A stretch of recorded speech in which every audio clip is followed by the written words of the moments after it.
Welcome to Unique Story TV, the #1 channel that gives you stories of unique people on this planet Earth.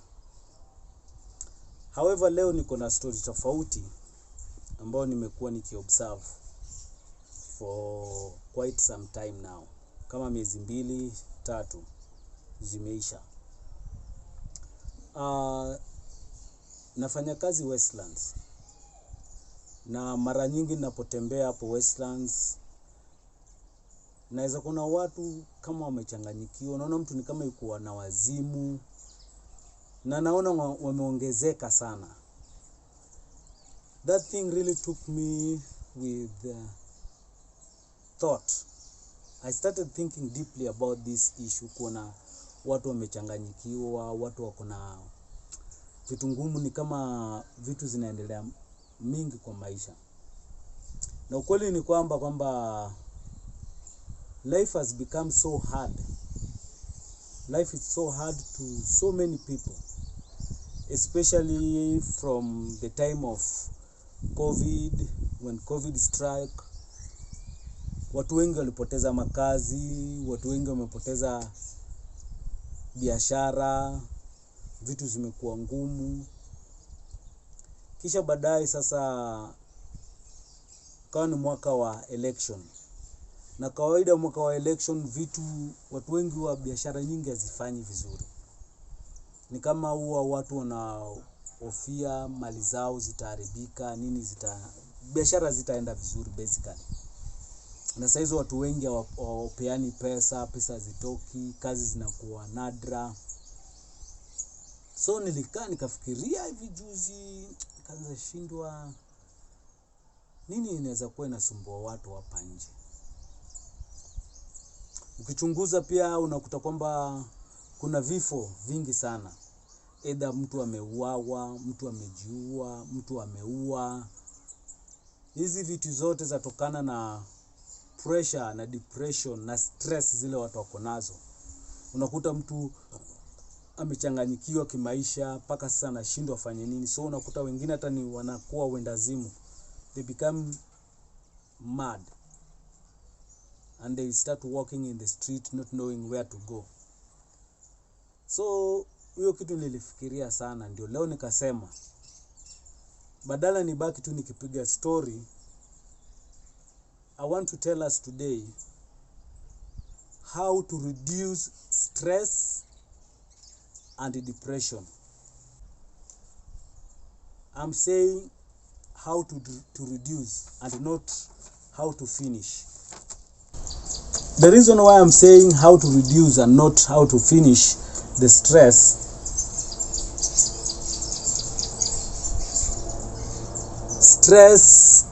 na depression hazitawahi kuisha. Hizi vitu zituko na sisi hapa. Na ningependa tu kugusia kidogo in the book of Matthew.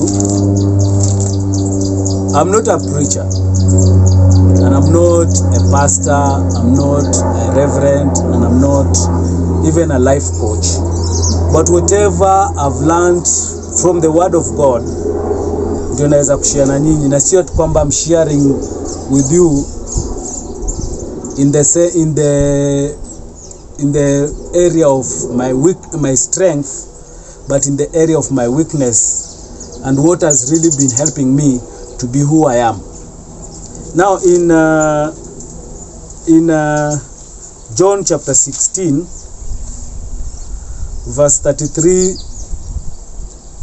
it says, I have told you these things so that in me you may have peace.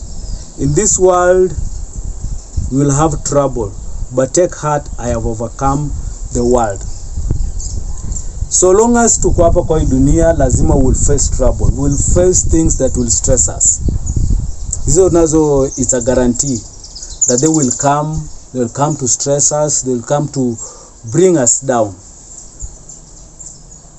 So that's why inasema how to reduce and not how to finish.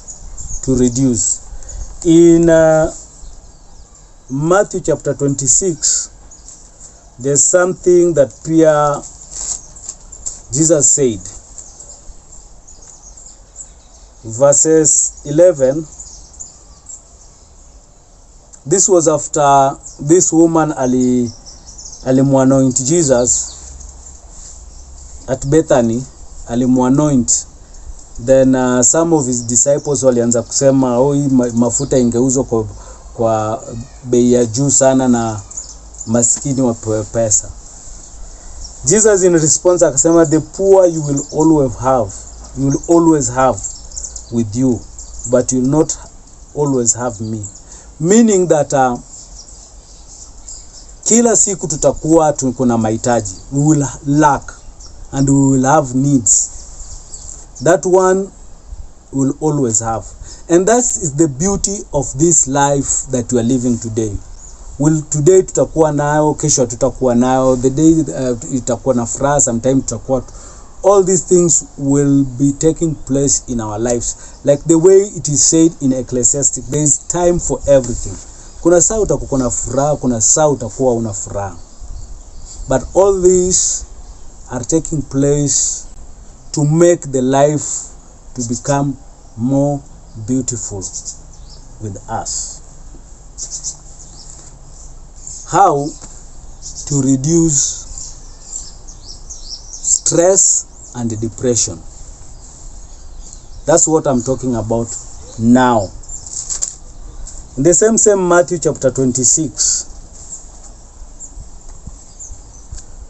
This was the time that Jesus was about to go to be crucified.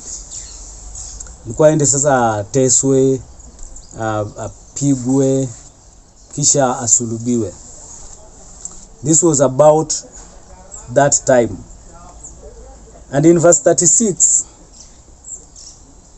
then Jesus went with his disciples to a place called Gethsemane. And he said to them, sit here while I go over there and pray. The number one thing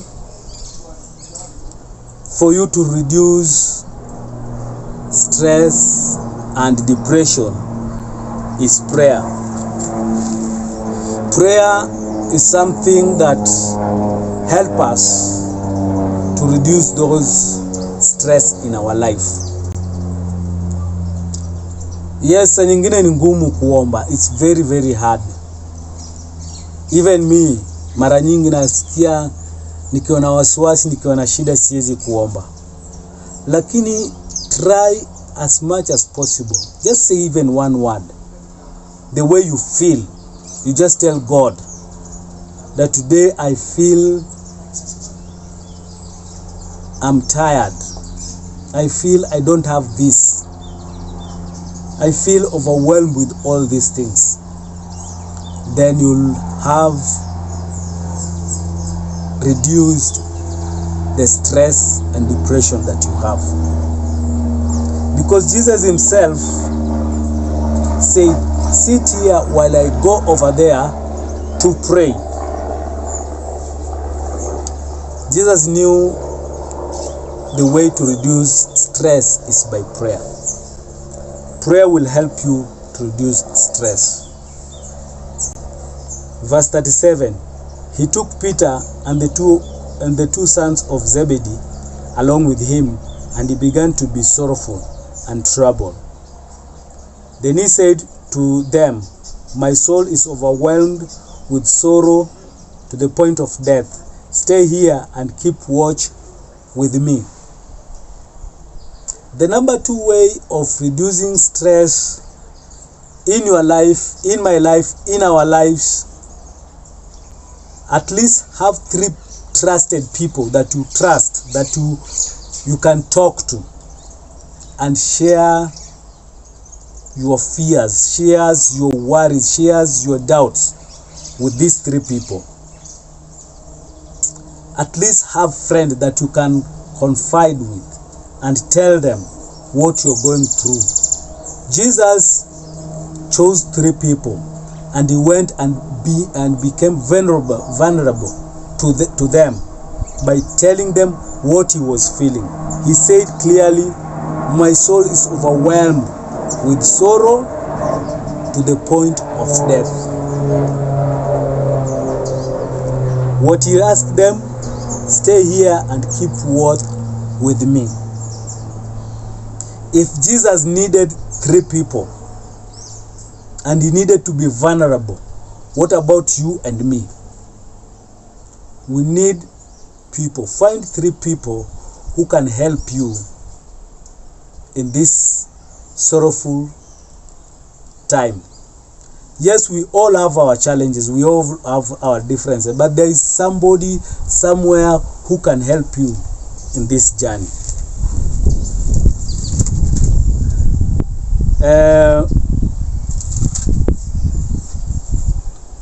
After finding those 3 people, verse 39, going a little further, he fell with his face to the ground and prayed, my Father, if it is possible, may this cup be taken away from me, yet not as I will, but as you will. For you to reduce stress and depression, you must surrender. Surrender to the things that you know you can't have control over. Learn to surrender to what you can't have control over. Kuna vitu ziko beyond you and it is not your mistake. Sio makosa yako kutoweza kufanya hizi vitu. Sio makosa yako kabisa. The only thing that you need is just to surrender. With that, you reduce the stress and depression that you have.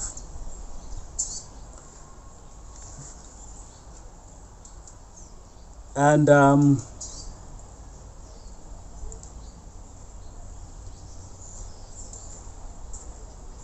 verse 41, Jesus says, watch out and pray so that you will not fall into temptation. The spirit is willing, but the body is weak. Learn to acknowledge your weaknesses. That there are some things that you cannot do. Kwamba hauna uwezo kwa mambo mengine. Hauna uwezo.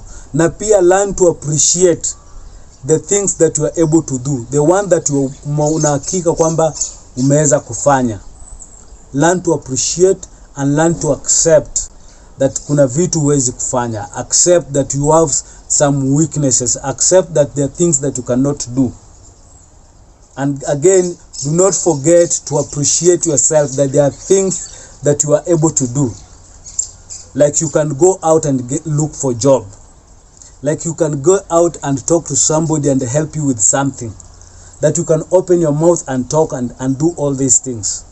And again, appreciate that there are some of jobs or some of things that you are not able to do.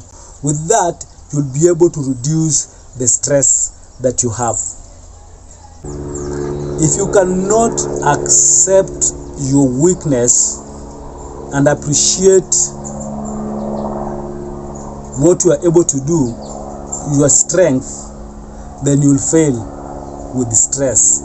So for you to reduce the stress, number one thing, the thing that you need to do now is to accept that yenyewe kuna vitu mimi siwezi, niko weak in this area and this area, but kuna vitu mimi naweza kufanya. Appreciate, at least mimi naweza kufanya kitu fulani, hii na hili na ile na lile, naweza tembea hapa nitafute hii na hili na ile. At least you can get, because there is we all have strength and weakness. In verse 43, when he came back, he again found them sleeping because their eyes were heavy. So he left them and went away once more and prayed the 3rd time, saying the same thing. When Jesus came back again, he found his disciples, Peter, John, and James, bado wanalala because their eyes were heavy. For you to reduce stress and depression in your life, you must understand that even people have their own weaknesses. Watu wako na weaknesses zao, watu wako na challenges in their lives. People go through a lot. So when somebody cannot help you or give you what you asked, you should not take it personal. Accept that yenyewe saizi vitu ni ngumu. Several times I've talked with different people, some of my friends whom ambao wamekuwa kinisaidia, but man, sina, you realize life is hard to everyone. Once you understand that people are going through different challenges in their lives, the person that you walk with on the street has his or her challenge, has his or her weaknesses, has something that they are going through. The vile we cannot know them. The thing that you need to do now is to understand. When you understand this, you'll not accuse or even judge somebody that haizi kusaidia, because now you know that people are weak, people are challenged. So the way for you to reduce stress in your life and the depression is just accept, understand people, that they have their challenges, they have their weaknesses, they need support as you need. With that, you reduce stress and will not carry many burdens with you. Verse 45, then he returned to his disciples and said to them, are you still sleeping and resting?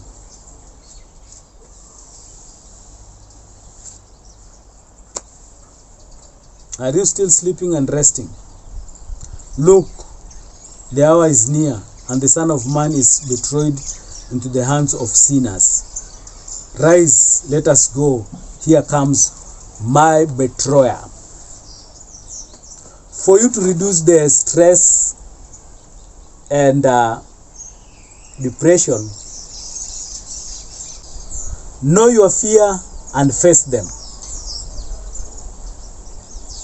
Once you know what you fear, once you know what is bothering you, once you are aware that this is what is bothering me, then you start facing them, you will reduce that stress. Just take time, sit down and just reflect on what makes you to be fearful, to be afraid, to be worried, to be stressed, to be depressed. Then once you know it, face it. Sometimes I'm afraid. How will I pay my rent? How will I take care of my children, take them to school? How will I provide for my family? All these things are coming in my life. And then I sit down and think deeply. What makes me to be afraid? What makes me to fear? Then after realizing and knowing that this is what I'm afraid of, I face them. I face my fear. Then I found strength in that. So for you to reduce stress and depression, know your fears and face them. When you face them, they'll leave you. They will reduce. So, know your fears and face them. Finally, for you to reduce stress, keep fighting. Keep fighting. You see, Jesus, when you read this passage, he went the first time he went and fell down and prayed. The second time he went again and prayed. The third time he went again and prayed. He did not give up. He kept on fighting. Yes, unapigana na life 1, 2 inakupiga. You come back again. You come back, you fight again. Keep fighting. You will not reduce stress and depression if you are not fighting. Keep fighting. The final one now. Don't quit. Don't throw in towel. Don't quit. Even if It will take years for you to be what you're supposed to be. Don't quit. If you give up on this life, you forgot and you don't know your purpose. Keep fight. Don't quit. Fly if you can fly. If you can't fly, then run. If you can't run, then walk. If you can't walk, then crawl. If you can't crawl, then roll. Whatever it is happening, don't quit. Keep moving. That's what Jesus did. He did not quit. He kept on doing all these things. That's what I did. When life was hard on me, I kept on doing whatever I could. One thing, you will face the trouble every day, but don't quit.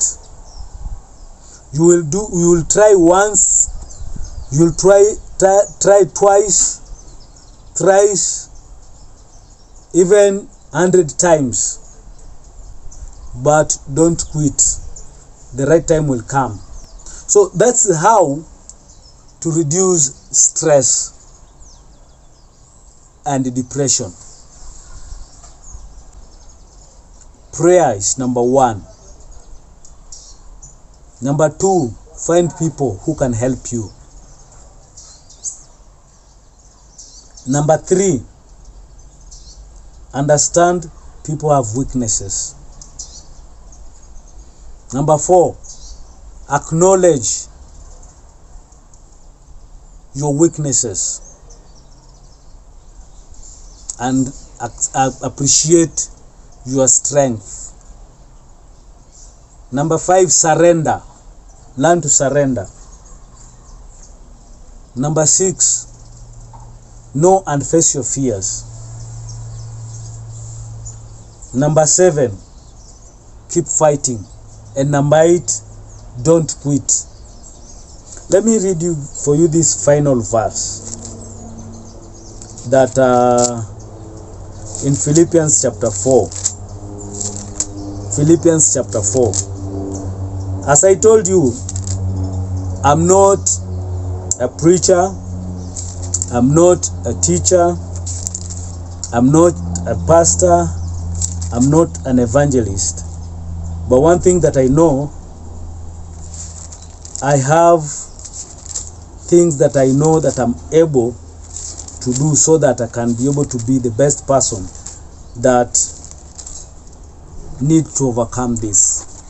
Philippians chapter 4, verses 6.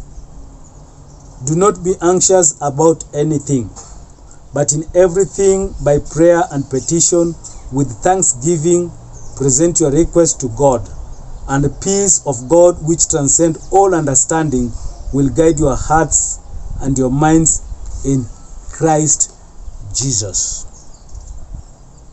We are told we should not be anxious, but we are told the number one thing that you need to do, present your request in prayer to God. As you go to this, remember the good things that you have already done and that you have, and be thankful for those things. Then that's when you will be able to have that peace that comes from God. True peace comes from God that will transcend all understanding. You will experience peace. What you need most is peace in your heart. Not peace without, but peace within is what you need. And this peace, you'll achieve it by prayer and thanksgiving in your heart. I hope I've encouraged you and I've helped you to know how to reduce stress and depression in your life, please find somebody, talk to someone. I'll put my number down there and I'll put my email down there, so that whenever you want to talk, call, we can talk. Life is hard for everyone. Even me, as you see me trying to do all these videos, I have my challenges. I have things that I'm going through right now. But one thing that I decided, I'll not quit. Be blessed. Thank you so much.